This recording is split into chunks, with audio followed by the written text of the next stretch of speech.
එක්කෙනෙක් නලවගatti කවියක් කියලා ඒ කට්ටිය පොඩි එක්කෙනා නලව ගන්න හැටි කියලා පෙන්නනවා. ඒ ටික තමයි ඒ කට්ටිය කරන්න හදන්නේ. හොඳට බලා ගන්න ළමයි සද්ද නැතුව.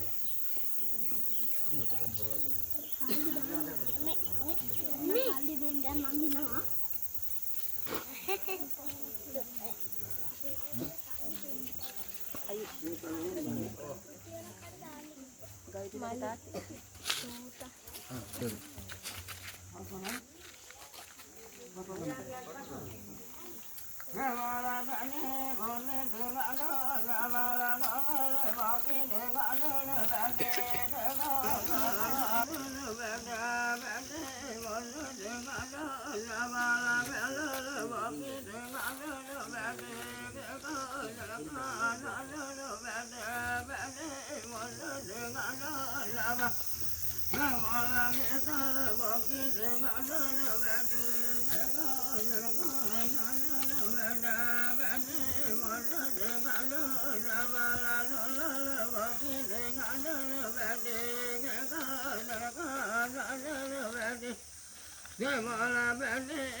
දැන් ඔන්න ඔහම කියලා පොඩි එක්කනා නලව ගන්නවා.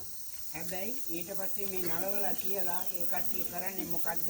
කිරිමි කෙනා හෝ ගෑනු කෙනා හෝ දෙන්න කවුරු වුණත් කමක් නැහැ පොඩි එක්කනා නලව ගන්නවා. ඒ නලවලා කියලා ඒ කට්ටිය දරද වතුරද කෑමද ඔක්කොම හදා ගන්නවා පොඩි එක්කනා හේන් ගොයිතන් වැඩ කරගන්න කලින් හරි පොඩි එක්කනා නිදියා ගන්නවා. ඒ කවියක් තමයි දැන් ඔය කියන්නේ. දැන්